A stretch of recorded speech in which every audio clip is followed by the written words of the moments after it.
What's up guys, welcome back to my channel where I talk and do everything pinball. So if that sounds interesting to you, then hit that subscribe button down below. In this video, I'm going to be showing you how to install your brand new set of Penn Stadium Neo. Let's get started.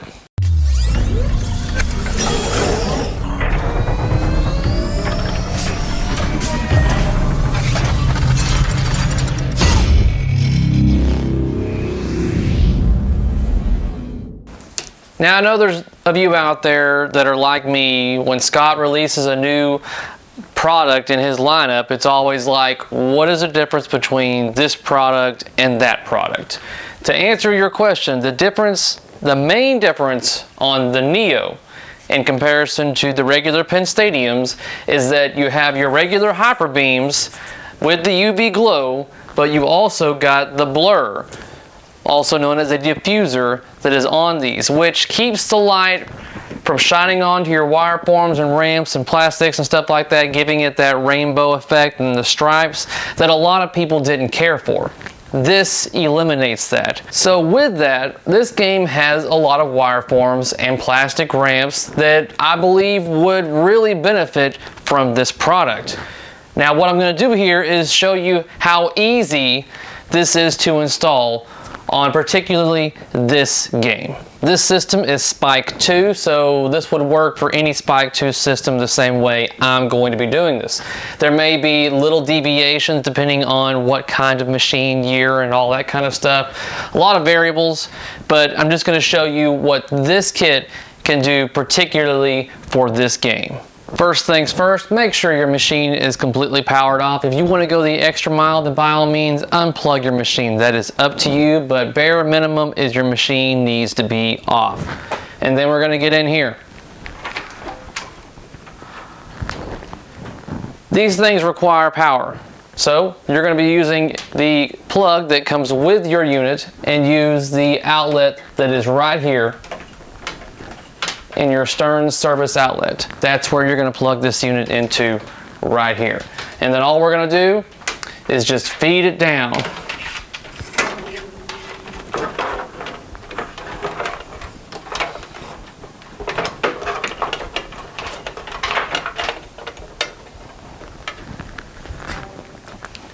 And honestly, that's all that is for back here. Everything else is down there. Let's do that.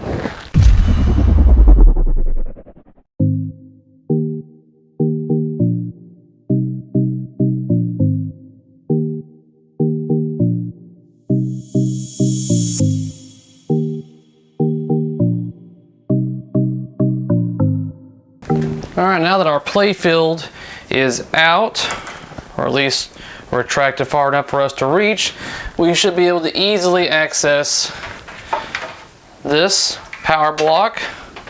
And what we're wanting is on the other end of it. This is the power cord portion that connects to this board that connects to the hyper beams. Now your hyper beams officially have power. Now if you want to, we can disconnect this for right now. That way you're not worried about power going to these prematurely. And we need to separate these two like so. They're connected via magnets. So you should be able to separate them. White padding on both sides. And one bar goes on one side and one bar goes on the other side. We'll go over the orientation. The orientation is as follows. Of course, the cord going towards the cabinet this direction. Then the white portion where the magnetic strip is at will be going against the wall. So I know this one is going on this side, and that means, of course, this one goes on that side. So now that we have our orientation in place, now we're going to get out our little bag of goodies that comes with your set of Penn Stadiums and start digging in here and getting out what we need. What we're going to need to get out first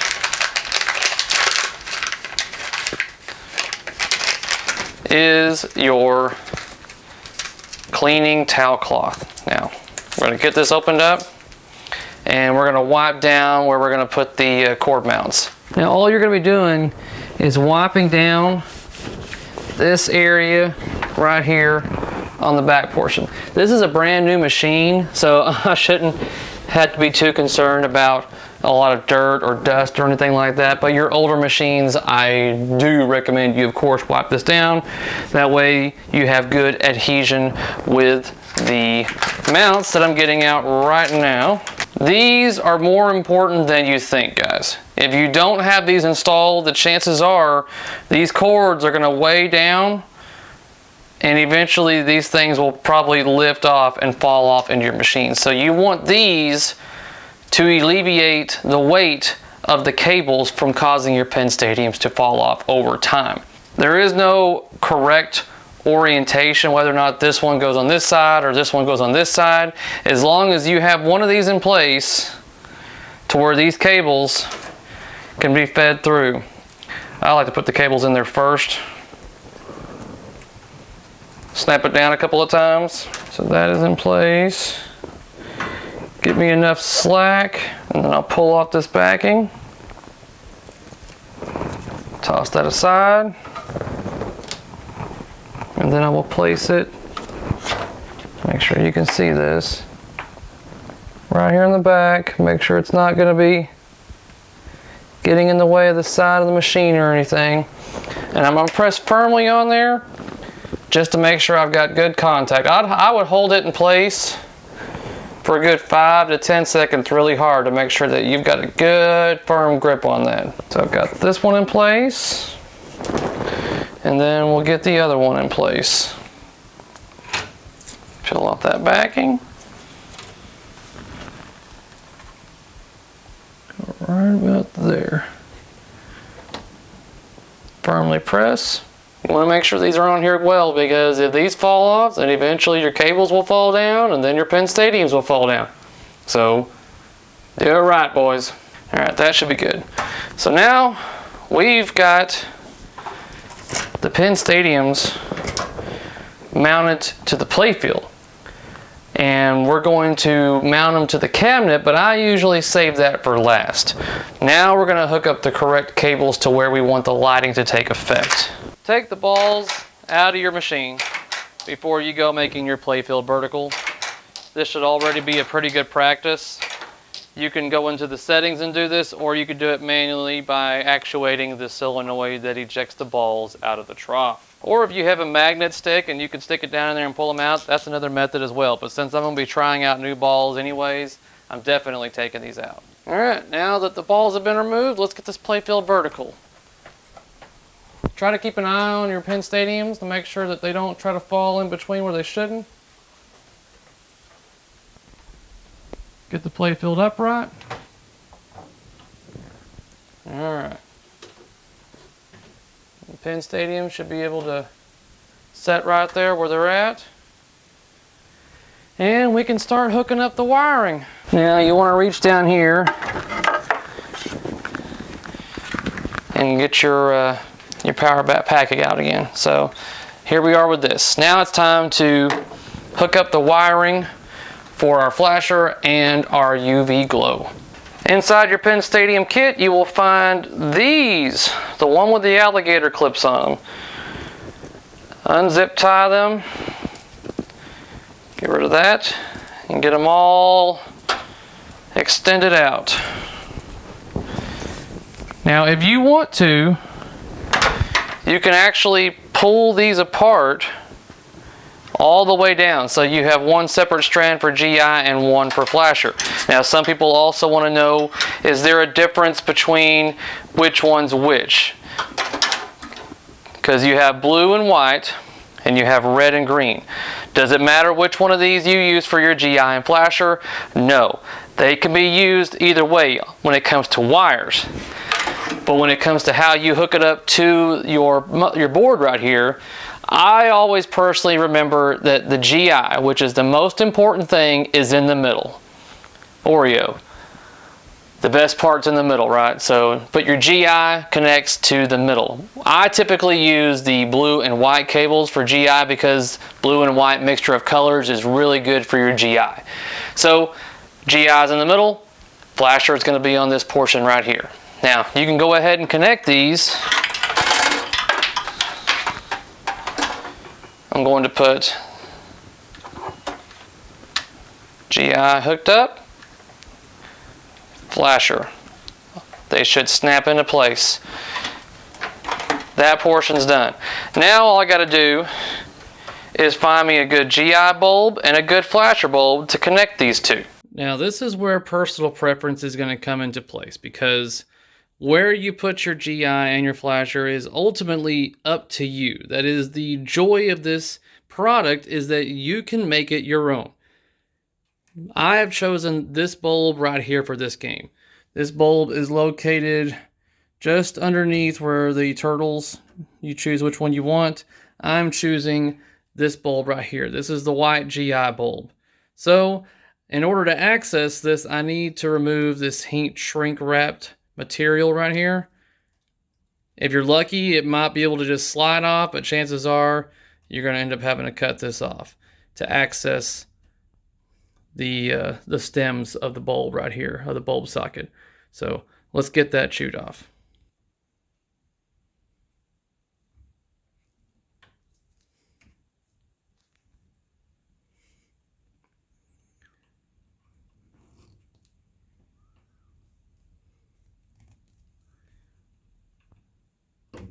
Definitely very tricky with one hand, guys. I'm trying to give you an idea of what I'm doing.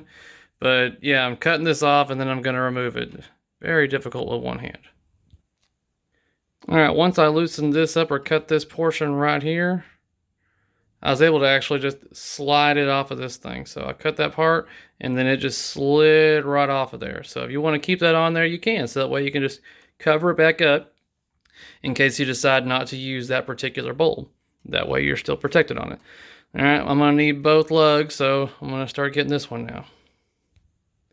Alright, now that I've got both portions available to me, I'm going to take my blue and white, which is I'm using as my GI, and I'm going to be connecting one of my alligator clips to one lug.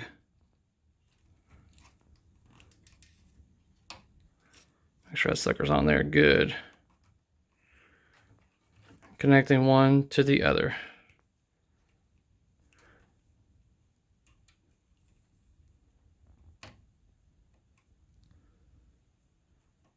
So that's on there pretty good.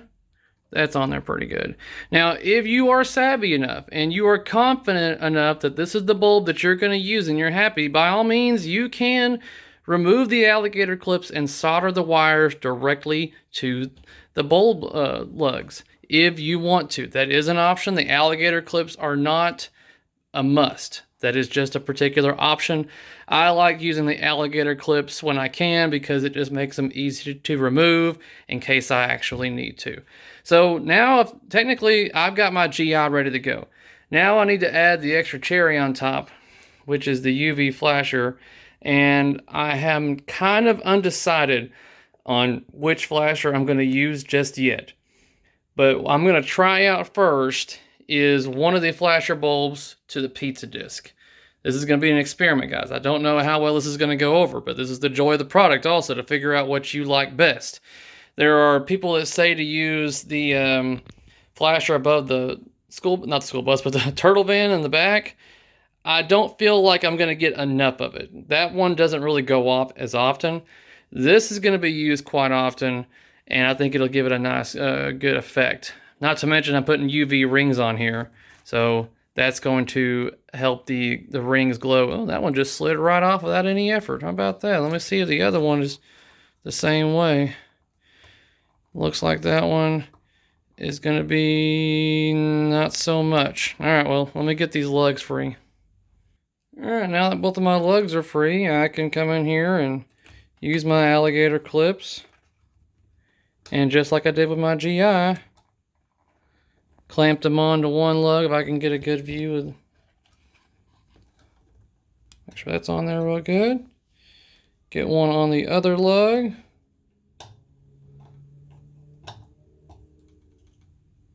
That one's on there real good. Alright, there we go, guys.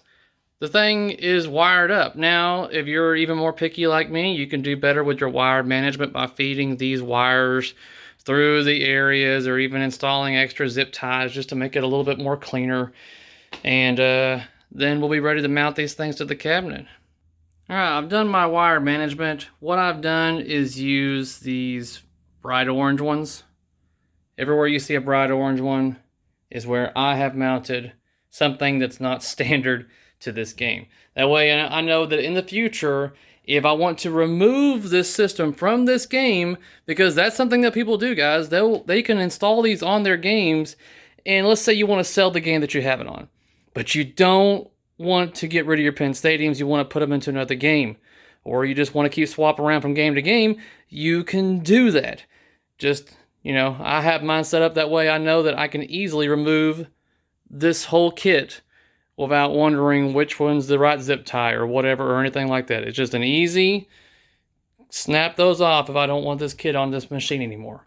That's what I've done. You can by all means come up with your own method. Let's get this playfield lowered back down. Alright, now that we've got this, I'm going to tuck this behind that middle plank right there. Should be good, and we'll start lowering this thing down.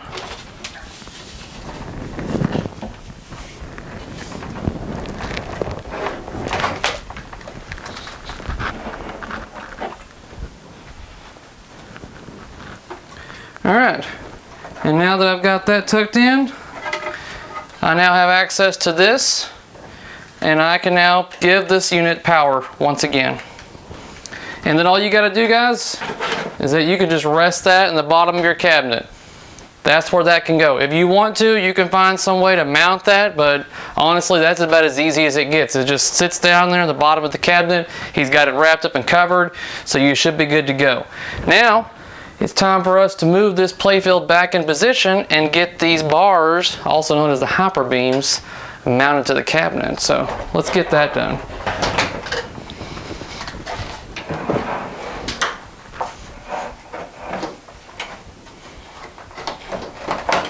Something I want to note, guys, whenever you're lifting and lowering this playfield on this machine, keep an eye on this plastic portion right here where your turtles are at. That is very close to the cabinet,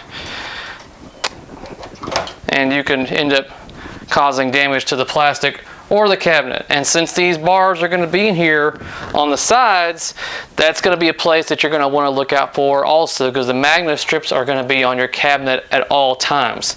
The beams can rest off, but you're still going to have the other side of that strip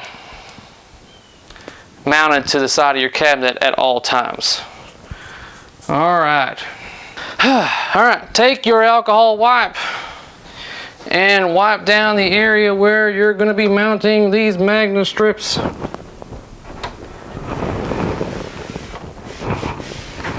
Like I said, this is a brand new machine. These are also brand new art blades. That's another thing also, guys. If you plan on installing art blades or side mirrors or anything like that, get those on first, because your magnets are going to be stuck to whatever you're mounting to. So if you're mounting it to a bare cabinet and you want to install side art, guess what? Those magnet mounts have got to come off. I waited till I got my side art in. Now I'm ready to install the hyper beams. So what you want to typically do is line up the game like so. You want the top of the beams to come up about a ½ inch from the back plastic where the glass goes, and you want it to be the very edge, the tippy top, but not cover up where the glass slides in. Once you get a good idea to make sure that you've got nothing in your way, you are ready to remove this back adhesive like so. Slow and steady wins the race, guys. So I'm going to start from the top to make sure I got a good enough gap up there.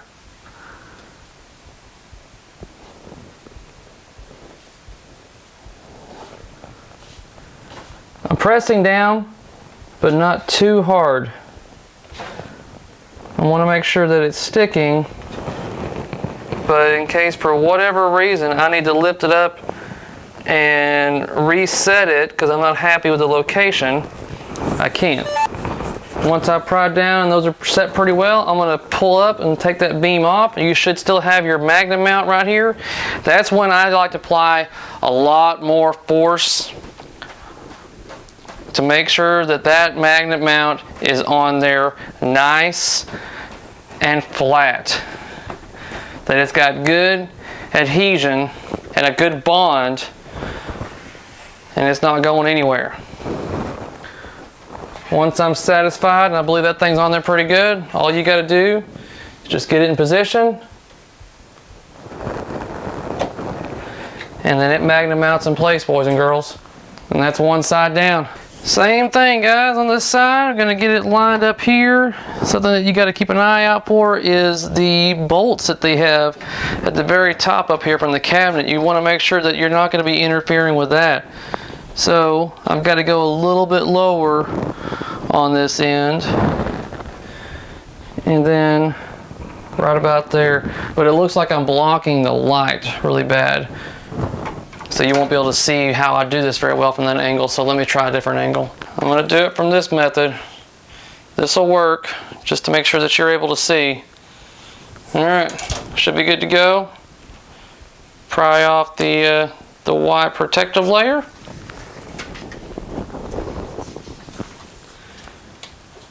Line it up.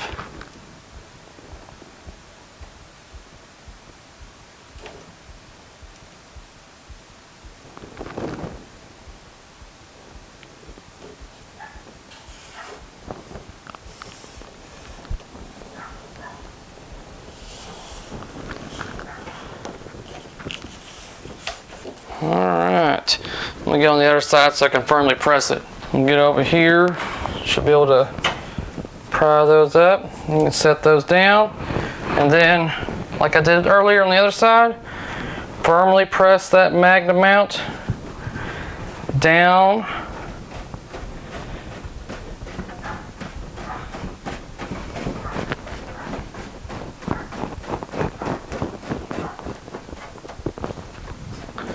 And then you should be able to just line them up again. And the magnet does the rest, boys and girls. That is it. These things are officially installed on my Teenage Mutant Ninja Turtles. And of course, let's power this sucker on. Alright, here we go.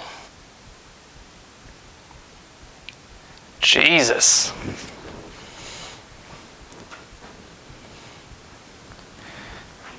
Now, as you can see, it's all rainbow colored because it hasn't been programmed yet. And that's what we're going to go over next. After downloading and installing your PinStadium application for your device, you need to connect to your local Wi-Fi B connection. Once you do that, at the home screen you will see your current or no PinStadiums on your list. This is mine. I'm going to add a PinStadium in the top right hand corner. It's going to search for the system. There it is. I'm going to select this system, and it's going to connect. It's going to want to take me to my Wi-Fi. So I said, yes, take me there. So now it's going to do my Wi-Fi, connect to that Wi-Fi system. That way I'm able to access it. Once it connects to my Wi-Fi, it's going to begin connecting.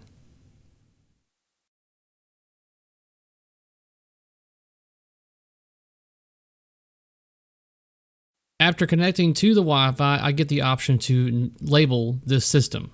I don't want it to be this. I'm going to delete it, and I'm going to tag it as TMNT, because that's the game. You will notice that your PinStadium lights will no longer be flashing, but since this is a Neo system, I need to hold down and click on the TMNT game and select on here to change device to RGB and white. Once you do that, that's when you should have this color wheel and this color wheel. You can set the brightness accordingly using your finger, and set the color wheel accordingly to how you see fit. Congratulations, your PinStadiums are now ready to go.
Pin Stadium Neo.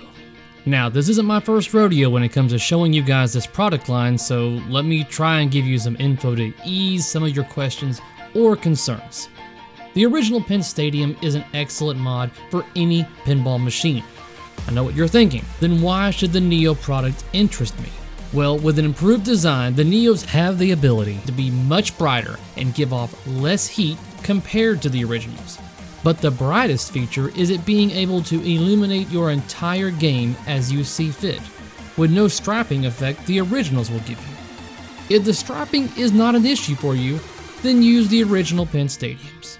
Like I stated in this video, you can adjust this product as you see fit, meaning you can choose a different bulb and a flasher. You can adjust the brightness to as low or as high as you want. You can make it whatever color you want as well. But the limitations of this product are the same, meaning this product is designed to mirror what the corresponding bulbs do. This means that if the game is coded to turn off the chosen GI bulb, the Pin Stadiums will also turn off. So please keep that in mind when choosing which bulb to use. One of the main reasons I support this product line is because of the grade A customer service. Scott cares deeply about his product and will be more than willing to help you at any time via phone or email. For more information about the Pin Stadium Neo, please visit www.pinstadium.com. And that's going to wrap up this video, guys. I hope that was enough information for you to know how to install, as well as what this product can do for you. But before you go, one more tip, and that is how to save $35 off of your order with Pin Stadium by entering the product code HARDY at your checkout. That's it, guys, and until next time, peace out.